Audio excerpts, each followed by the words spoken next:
Bloomberg Audio Studios. Podcasts, radio, news.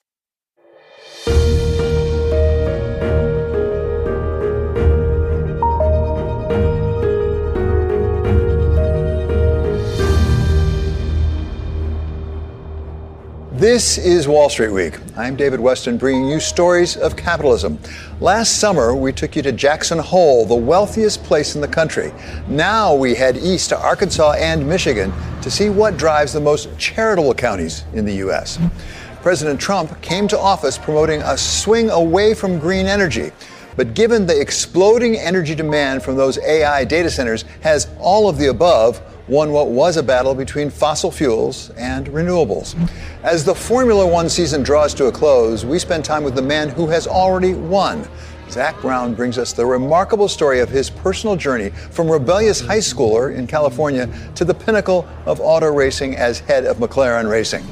But we start with the big visit this week of Crown Prince Mohammed bin Salman of the Kingdom of Saudi Arabia to the White House, a symbol of a potential shift for investors from looking to the kingdom as a source of capital to a destination for Western investment.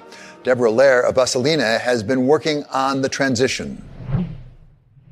So Deborah, the Crown Prince of Saudi Arabia, Mohammed bin Salman, came to Washington this week. As far as you know, what was his agenda?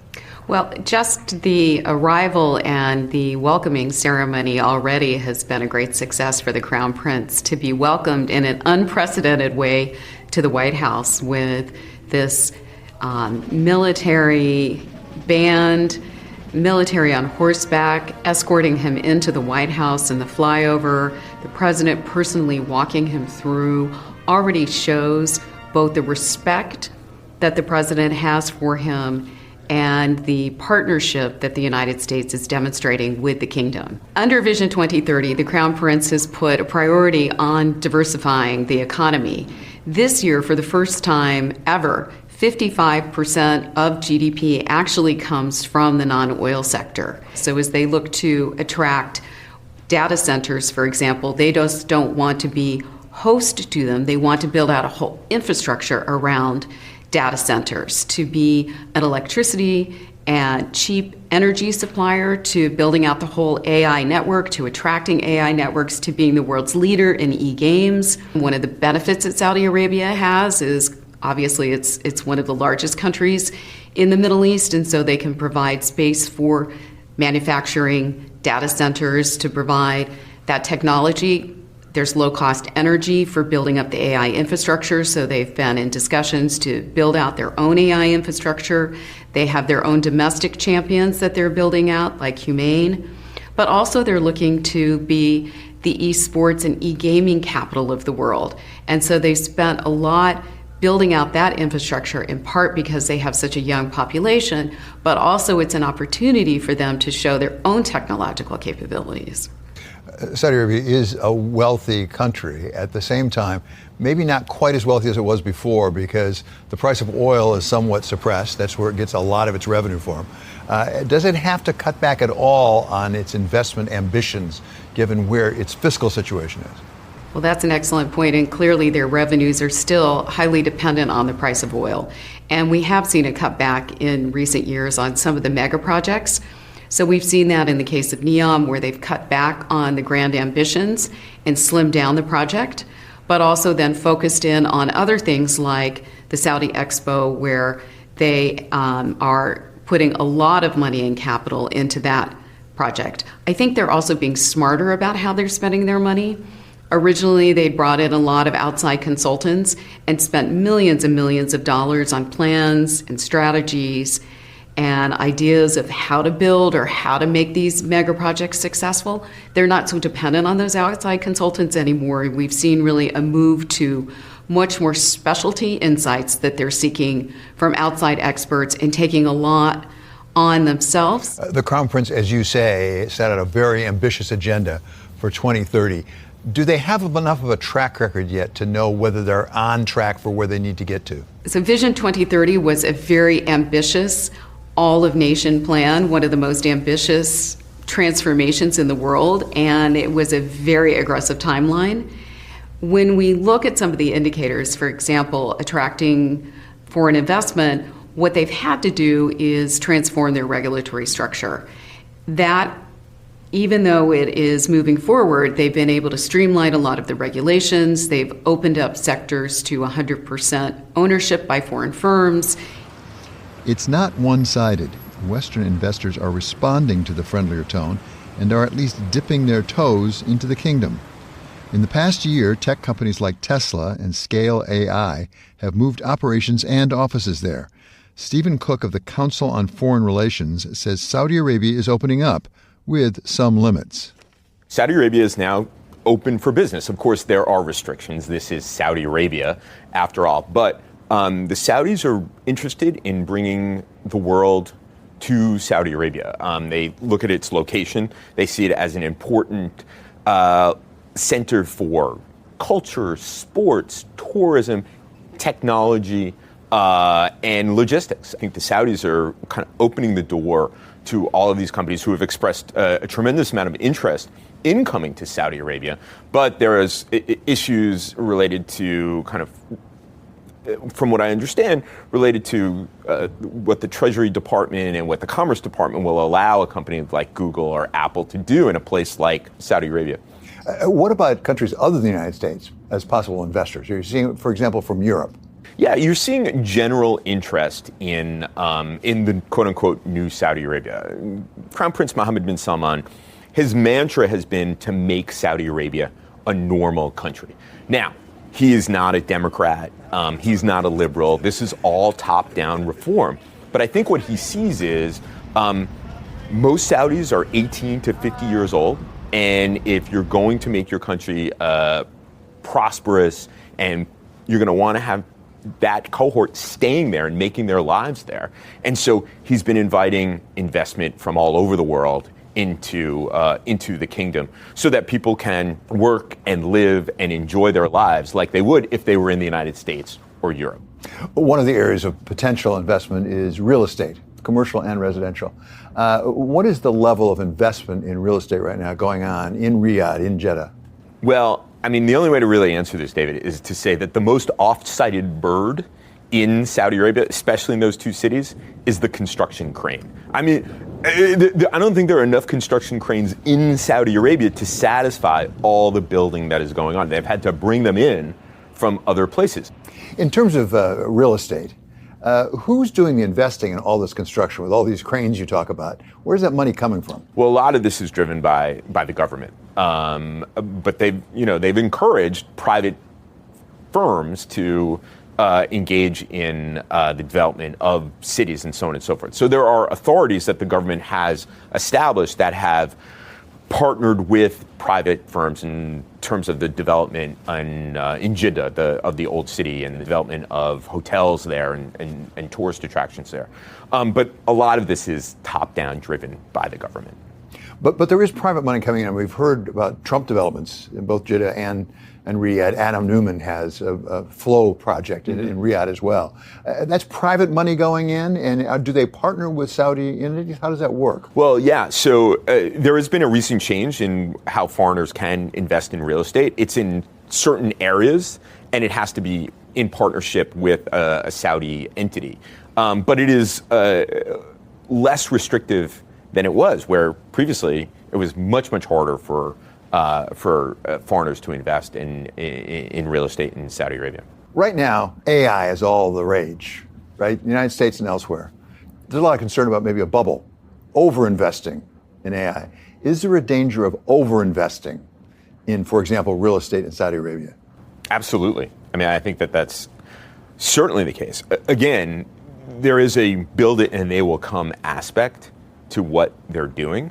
The Saudis, when you press them on this, will say that they've done the hard work and know that there's demand for all of this. But if you just look at the scale of the projects that they're doing, they're not even called mega projects, they're giga projects. They're enormous, $1 trillion bet on a country.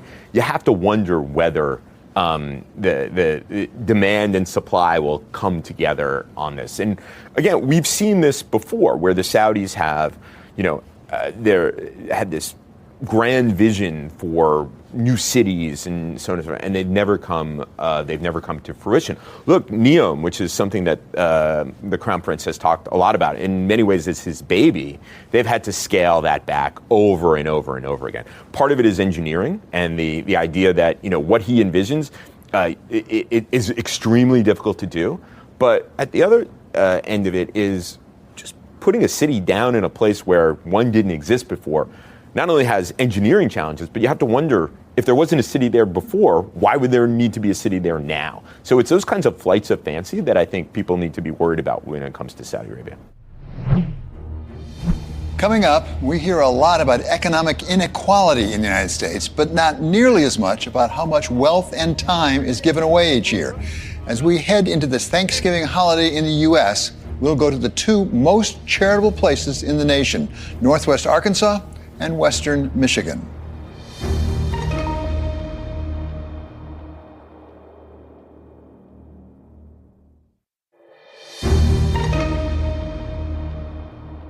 This is a story about giving back, and in particular, the single place in America that does it better than anyone else. Earlier this year, we brought you the story of the wealthiest spot in the country. The residents of Teton County, Wyoming, have an average annual income of around $500,000. They also donate more per person than anyone else. But then it's easy to give more when you have more. So who gives the most as a proportion of how much they make? That's another story altogether. It's a chilly autumn morning in Western Michigan. And today, like every Sunday, people here are heading to church. It's a small town. I mean, we have, 2 lights maybe? We're not very big. But I do know that they're very giving. We genuinely do care about the people that are right next door to us. You know your neighbors. You know the people that your kids go to school with. You see them on a daily basis. Of all the cities, towns, and communities across the United States, Belding stands apart when it comes to lending a helping hand.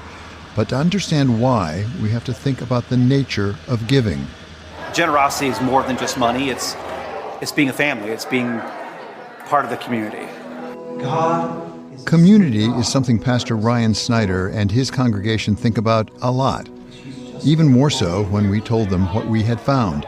After years of research, Harvard economist Raj Shetty and his team joined the U.S. Census Bureau to create the Opportunity Atlas, a project analyzing billions of data points to learn about the economic fabric of America. Among the factors they studied was volunteerism. In this case, the share of people in a given place who are members of a volunteer group. And there is one town, one single zip code that stands above the rest. You guessed it. We're just a little peon town. I mean, we don't... Belding, are you kidding? We have nothing famous. I know that Belding has its flaws just like everybody else does. But one thing I can say about Belding is that Belding is willing to support when support is necessary. Anytime that there's a need, everybody will always step up, no doubt. According to the Opportunity Atlas, about 7% of people nationwide are part of a volunteering group. In Belding, zip code 48809, that figure is 56%. I was born and raised in Belding. I lived here for a long time, and I'm still in this community. Community isn't just you being in your house and you happen to live next to others. Community is that you're willing to help others regardless of your beliefs, regardless of your political stances, regardless of what they look like. Generosity is an individual act, but it also is an act that responds to the social environment. Kevin Fitzpatrick is the director of the Community and Family Institute at the University of Arkansas. Whether it's an individual characteristic or something that our family always did, or now it's something that our church does, I mean, people are brought to generosity through a lot of mechanisms. Although Belding might have an especially strong community, it's just one remarkable place in a particularly remarkable state. Take a look at membership in volunteer groups across the country as a whole, and the competition isn't close. Michigan is in a league of its own. We asked Michigan native and former Blackstone Vice Chairman Tony James why that might be. I was born in Wyandotte, as you point out. Not many people actually know that. No one's heard of it. But now my real connection is I have a summer home in northern Michigan, and people say, do you have a house in your Hamptons? Do you have a place in Nantucket? No, I go to northern Michigan. I love northern Michigan. It's absolutely beautiful. There aren't many New Yorkers there. If I told you that of all the states in the Union, Michigan ranked at the top in terms of volunteering, would you be surprised? I was very surprised, honestly. Having said that, that whole Midwestern Bible Belt area was pretty much the same green color. So it got me thinking about why. And I think what distinguishes that part of the country is small towns. Not really rural, like the American West, where there's lots of empty space, and certainly not urban, but small towns and towns that have been struggling, I guess, economically for the last 25 or 50 years, shrinking manufacturing base and so on. So I think those towns have certain common factors like strong church, strong social institutions, the 4-H club, the Boy Scouts, the Elks Club, the VFW, a lot of engagement with kids' schools. And so I think the communities know each other. James retired from Blackstone in 2022 after 2 decades at the firm. His deep commitment to philanthropy came not so much from his time in Michigan as from his experience in New York and on Wall Street. At some point I realized that the people in finance that I most admired weren't just successful in their careers and ran big companies, they added community service to it. And it got to the point where the leaders in our industry, if they had the capability of making a difference and the financial resources to make a difference and weren't doing anything, I started to lose respect for them. So I decided that, that there's a message there and that I should start leaning into getting involved with philanthropy. And I think people are inherently generous. They do give to the church or to the United Way or something. But until you start leaning in, you don't realize how much impact you can have and how many opportunities there are to make a difference. Americans spent about 5 billion hours volunteering in 2023, valued at around $167 billion. But in the richest country in the world, it comes as no surprise that much of our giving is financial. The U.S. donated almost $600 billion last year, and New York has the highest total contributions. Teton County, home of Jackson Hole, generally gives away the highest amount per capita, but the people who donate the most as a proportion of their income live about halfway in between New York and Wyoming, in a place that happens to be Professor Fitzpatrick's backyard. If you look at philanthropy across Northwest Arkansas, we would see that over the last several decades, as the large philanthropic organizations have responded, so too has the individual. Here in Benton County, Arkansas, the average annual charitable deduction is about 15% of residents' income. That's well above the figure for Teton County and several times higher than the national average. So what makes this area so unique? We asked a local philanthropist. I moved to Northwest Arkansas in 2002 with a little bit of a life transition and started working for a small family business for an hourly rate and worked my way up through that company and ultimately was able to buy it from the founder. Aaron Marshall ran the firm for 8 years before selling it, starting his own nonprofit and building housing for hundreds of homeless residents on a site where they had been living in tents. He called it New Beginnings. And although Marshall stepped away from his business to spend more time and money on those around him, he still says the businesses of Northwest Arkansas could be the secret to the area's generosity. 3 businesses in particular. There's something special about Northwest Arkansas. It's a unique place. We're the home of Walmart, Tyson, J.B. Hunt. Those families with names that almost anyone would recognize have not only set a tone by their business success and entrepreneurship, but they also set a tone for charitable giving and building the community and making it better over the last 30 years. For Marshall, giving goes a long way back. He donated $2 of the very first 20 he ever earned. But he also thinks it helps to see firsthand the charity of others and the way that business success and philanthropy can go hand in hand. I would say that's inspired a whole nother tier of people like me who were running small businesses in support of some of those larger companies or the other companies from around the country that support them. And I think that there's hundreds of people like me who live here, whose names you'll never hear and wouldn't recognize, that are doing work quietly behind the scenes to make Northwest Arkansas one of the best places to live in our country. In the context of big giving, there oftentimes is medium and small and tiny giving. I mean, it's an energy and it's an atmosphere of generosity that gets created. We have these corporate giants that have done such an amazing job in responding to the needs of not only the local community, but the regional and state communities, that it's really inspired a whole generation of givers. Perhaps the legendary investor and philanthropist Warren Buffett put it best in his note this month to Berkshire Hathaway shareholders. In the letter, he described his plans to step away from the firm and give away over $1 billion, writing, quote, "When you help someone in any of thousands of ways, you help the world.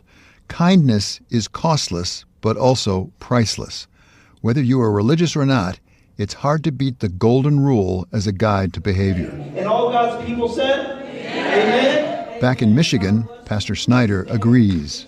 Love your neighbor as yourself. And it's like just being a brother, just being there for someone, regardless of whether or not they've been there for you. You're okay to just jump in and help. You're okay being there for other people. What makes America unique in this world is the way private Americans give so generously. You don't see that anywhere else in the whole world. And our government doesn't support a lot of these charities the way they do. Think of the museum world, the British Museum, the Louvre. They live off government support. The Metropolitan Museum is 100% supported by private philanthropy and private giving of art. Nothing from the government. If we shrink that private philanthropy, I think we'll see it a lot of places in the community. And I think it would be a terrible thing. So I think that's a really important pillar of American society and unique, and we should be grateful for it, not threaten it. Whether it's New York City, Belding, or Bentonville, there are many different ways of looking at giving and of doing it.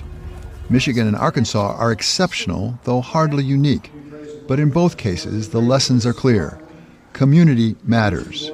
Generosity is contagious.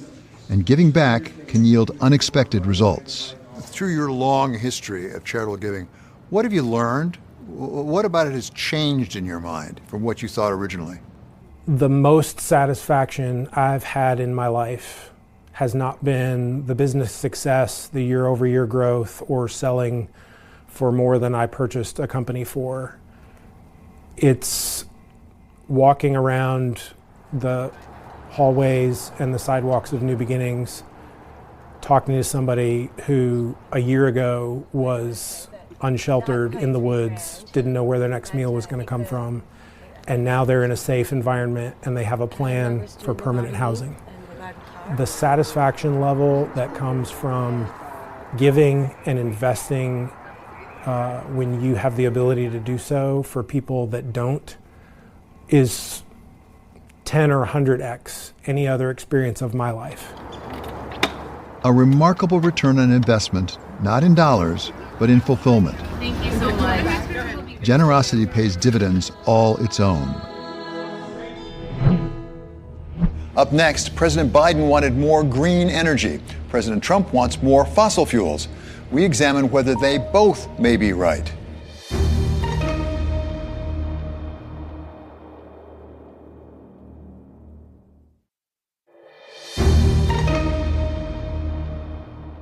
This is a story about false choices.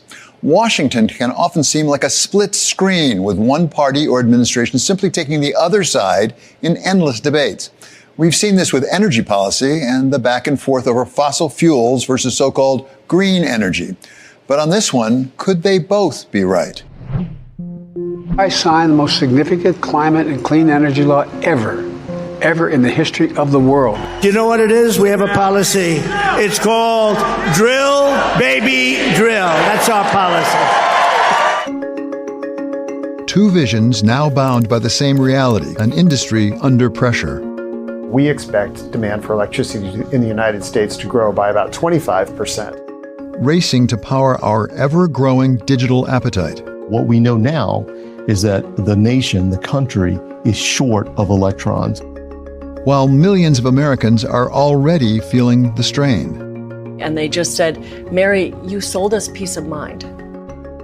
When you look at the last few decades, electricity demand in the U.S. is a three-part story. From the early 1990s through about 2005, demand rose steadily as the economy grew and the grid expanded with it. Then, from 2005 to 2020, the trend flattened, efficiency improved, and industries modernized. But starting around 2020, the pattern shifted again. For the first time in more than a decade, electricity demand renewed its upward march, and the projections for the future only climb from there. AI is affecting really everything across the board in the electricity generation sector at the moment. Ethan Zindler is the head of country and policy research at Bloomberg New Energy Finance, having served as climate counselor to Treasury Secretary Janet Yellen. He sees efforts by the Trump administration to cut back on green energy as running up against the overall demand for more energy. When it comes to the zero carbon or lower carbon energy technology companies, in some ways it's the best of times and worst of times. Worst of times in the sense that some major important subsidies have been removed or are in the process of being removed through actions from Congress. The bill as amended is passed. But the best of times aspect of it is the demand for electricity, after essentially being flat for about 2 decades, is now quite quickly rising. So this is a real substantial change and something that is providing a good deal of uplift to the industry. Markets are voting with their wallets, as they always do, betting on anything that can build fastest and connect first, green or not. The S&P's main gauge tracking clean energy is up about 50% this year. But behind the boom, most of the power supporting that AI growth still comes from gas and coal, as they are set to shoulder much of the next decade's growth in electricity demand.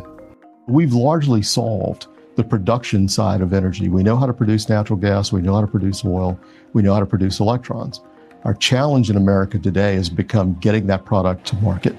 A challenge Dan Briette knows well. He led the Energy Department in President Trump's first administration. So it wasn't that long ago, all the talk was about energy independence, and now it seems to be energy sufficiency from whatever source it comes. What are we doing to make sure we have sufficient energy? Beginning with, at the federal level, what they're looking at are things like permitting. One of the challenges to building projects here in America has been the permitting process. We have a dear mutual friend, and he's the CEO of a major pipeline company. He has said quite bluntly, he said, it takes me longer to get the permit than it does to build the pipeline. And that's a problem. When President Trump returned to office, he said some things that some people interpreted as saying we want to go back to favoring fossil fuels more. Has there been a shift back toward fossil fuels?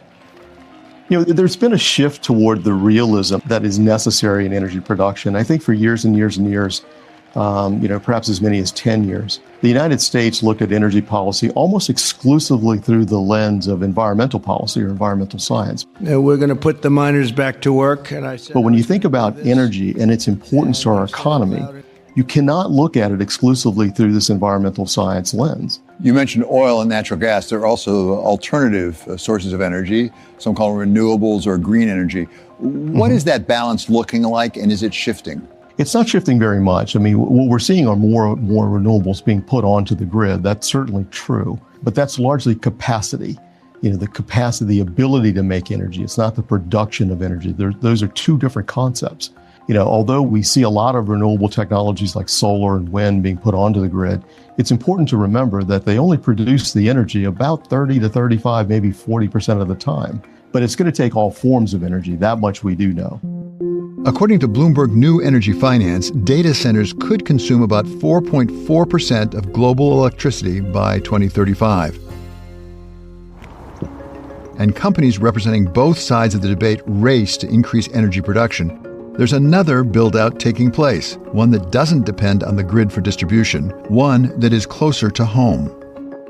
We have a big increase in the demand for energy. What is your company doing to help with that? Oh, we do have an incredible demand, increasing demand for energy. And what I love about what Sunrun is doing is we are providing for Americans an avenue for energy independence so they can generate their own energy, they can store their own energy. Mary Powell is the CEO of Sunrun, the nation's largest residential, solar, and battery company. She says Americans are not waiting around for Washington to resolve policy differences. We really pivoted very hard to what I call the storage first company. We did that a couple of years ago. We started as a more traditional solar company. So we were about, for Americans who wanted solar energy on their home, we provided that. And then we really pivoted hard to being storage first. So we put storage in homes and we pair it with solar so that they have a form of generation for storing in their home. That's not exclusive. You know, once you have a storage device in your home, you can be using grid energy as well to build up your storage capacity so that you as a consumer don't have to experience grid outages, which, as I think we all know, are increasing rapidly around much of the country. And at the same time, rates have gone way up. So it gives consumers a way to generate, store, and control their energy cost. Just this year, we have dispatched 700 times back to the grid. And at the same time, when we do that, we provide some value back to that consumer because, of course, as we should, we get compensated for that capacity. So some of that goes for increased value for Sunrun, and it gets shared with the customers. And the markets have taken notice. Sunrun stock surged this year on strong cash flow and record installation. You've talked about residential. Do you also have commercial applications, or are you residential specific? No, we are all about residential. I feel like for 10 years I've talked about one of the greatest hopes I have for America's grid in terms of affordability is, you know, being the tip of the spear on a consumer-led revolution. That's really how I see it. Like, there's innovation now, there's new technologies available that consumers are going to want to rapidly adopt. And then what's really cool is we can use those resources to help make the grid more affordable for all. But making power more affordable is growing more difficult. A Bloomberg analysis shows wholesale electricity prices in some U.S. regions have surged as much as 267% over the past 5 years, mostly in areas dominated by data center growth. Running a utility is really hard work, and it's really hard even when people agree, regulators, politicians, et cetera, that you need more resources. As a country, we really went from NIMBY, you know, not in my backyard, to banana, which is, you know, build absolutely nothing anywhere near anyone. So you know, again, this is capacity that's being built because consumers are deciding that they want to take more control of their energy. The same impulse driving consumers to take control of their energy supply is now shaping national policy as the U.S. races to compete in a global energy race, a race with national security as well as economic stakes. Particularly for the market for batteries, the U.S. has really heavily relied on China to provide the large-scale batteries that are used for so-called utility-scale projects. The new One Big Beautiful Bill includes a provision that specifically attempts to turn the market away from foreign-made batteries. If you want to qualify for tax credits in a couple of years, you will need to be using American-made equipment, or at least not Chinese-made equipment. I think many of the countries around the world are beginning to understand the importance of energy to not only to their economic security, but their national security. And that's why you're starting to see, in many cases, the policies shift in the way that they are.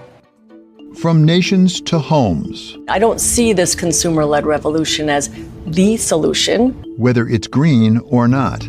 I see us being a really critical resource for flexible, resilient solutions for utilities. In the end, it's about power in every sense of the word. This is a real substantial change. And one reality cuts through every debate. We're going to need all of it in order to meet the demand curve. Coming up, another Formula One season, another win for Team McLaren and its leader, Zach Brown. He's here to tell us his remarkable story. from self-described troublemaker in high school in California to the very top of the biggest sporting competition in the world.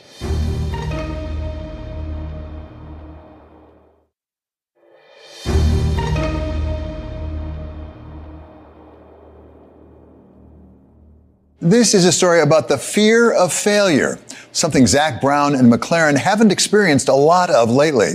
The team has already won Formula One's Constructors' Championship, and it has Lando Norris and Oscar Piastri, numbers 1 and 2 in the driver standings going into the Las Vegas Grand Prix.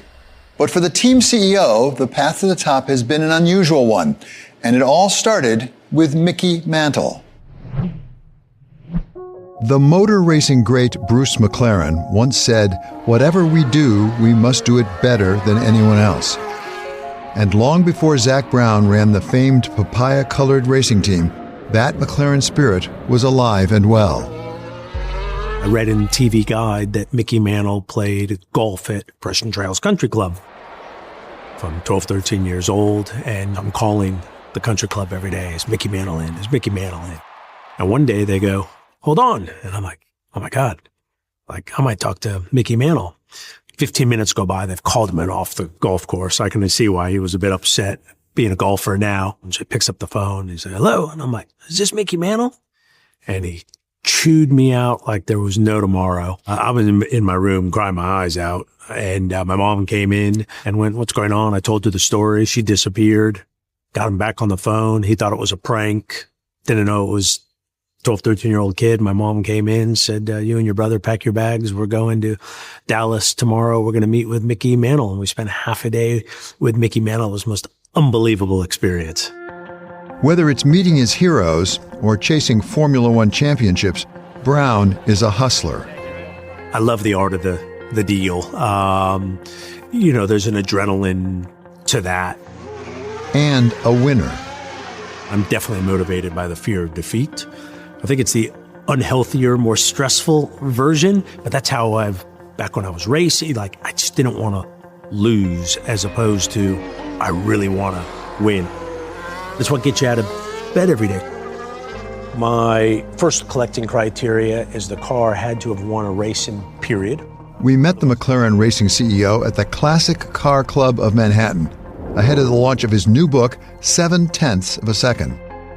Brown is one of the highest paid executives in Formula One, taking home $50 million last year, a reward for an executive who has returned one of motorsport's most storied teams to the top of Formula One. It almost feels harder because now we're at the top of the mountain. There's only one way to go, and this is sport, right? That terrifies me. And that's why I get up every day. It's like, I know the storm is coming, but I want to kind of keep pushing it back as much as possible and just keep doing what we're doing. Zach Brown wasn't born into this world, and growing up in California, he might not have seemed like the type who would go on to run a multi-billion-dollar Formula One team. I was a bit of the troublemaker, was a bit of the class clown. I did get an A in baseball and in work experience, which were my two loves. Had there been a racing class, I'm sure I would have done well. But history, science, math, just not that exciting for me. Brown's path to racing wasn't the usual one, if there is such a thing. It all started on a 1984 appearance on Wheel of Fortune. Zach, $3,050. Identify this person. Wild Bill Hickok. Yeah, that's it. And the deal-making followed. So I asked Mario Andretti, how do you get started in racing? He said karting, and there happened to be an ad in the race program for Jim Hall Kart Racing School. I'd previously been on Wheel of Fortune Teen Week when I was 13 years old. I won. That was back in the day where you won prizes. So I had this stash of his and her watches. What am I going to do with these things? So I went and sold them at a pawn shop in Van Nuys, took that money, bought a go-kart, and got started racing in karting. And then it was kind of school of hard knocks. I didn't know how do you advance. My mom being a travel agent, she found someone at TWA Airlines who was passionate about racing.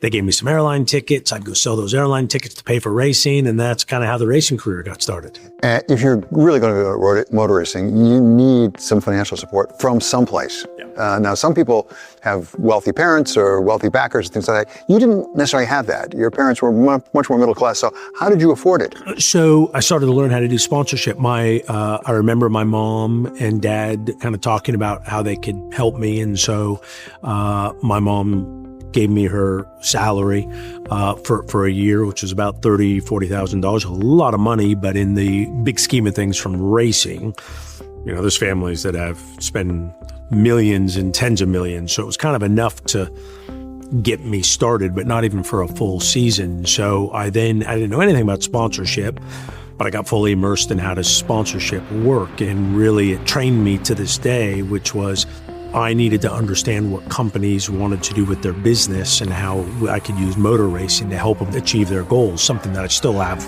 with me to this day. So I just started calling everyone, Mickey Mantle style. 95 out of 100 people wouldn't even take your phone call, but I was so desperate to be in racing, just keep calling, and started kind of knocking down doors, building relationships, and figuring it out as I went along, and then ended up getting pretty good at sponsorship by understanding what companies needed and how motor racing could help them achieve their goals.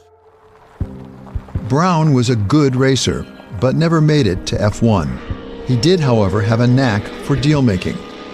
And so, in 2001, he founded a motorsport marketing firm, JMI, which helped establish Brown as a major force at the intersection of racing and business. He sold it in 2013 and joined McLaren 3 years later. What he came into was a mess. We were not competitive on track. We were 9th in the championship. I know I can't design a better race car. We were at rock bottom as far as sponsorship. That I knew I could make a difference on. And then morale, which was really our biggest challenge, was people weren't working well together, and it was a bit of a rudderless ship because there were so many things going on at the board, and there was 3-4 bosses that were in and out. So I think any company, forget about whether it's a racing team, just any company, if you've got a lack of overall leadership because of what was going on, then it's going to be hard to kind of build momentum. So first thing I worked on was trying to fix the economics, because I felt that was my sweet spot. Trying to get everyone to kind of believe, and then ultimately if I could get everyone to believe in the economics then the massively talented people that could design a faster race car, I could get them the tools that they need. And then drivers are something that I'm very comfortable with. And so bringing in Lando Norris, and then of course Oscar, but we had great drivers in Oscar, and we had a great driver lineup. So tackled trying to kind of build momentum, and we got that momentum going, and then it just accelerated. When Brown joined McLaren in 2016, the team was recording steady losses and languished at the foot of the F1 table. But it reversed that under Brown, raising its annual revenue and climbing the standings, culminating in winning the title in 2024. Brown says changing the team's culture was a big part of the turnaround. I'm sure there are people that wouldn't fit in our culture, but I think that's what makes McLaren so special, is we've created a culture that we all buy into. We're all like-minded. I have no yes people on the team. Everyone can speak up. I get upset if they don't, and they know they can. I get upset if they don't challenge me. My job is to, sometimes put the puck on the ice, and I'll come in with a view, sometimes an even very strong view, and I'll do a 180 if, I hear from my team, actually, Zach, I don't think you're thinking about that the right way. And it takes some time for people to get comfortable, kind of challenging the CEO, but I get upset if they don't. So they know they're not allowed to hold back. I'll get very grumpy if it's like, well, I thought this, I just didn't say anything. So everyone in our team speaks up. But then once we align around what we're going to do, we all hold hands and we're in this together. And you'll never be able to tell if it was a unanimous vote or a majority, and it's okay to have a difference of opinion. That's welcomed. It's kind of, coming back to racing, I've learned so much about being a driver that I think is relevant to being a CEO. So you need to be able to listen well to your engineers. You need to be able to communicate well. You need to have a lot of trust in your team. It's life or death. You need to be very data-driven, and you need to chase perfection, but know that you're actually never going to be perfect. There's no such thing as a perfect lap, a perfect race car.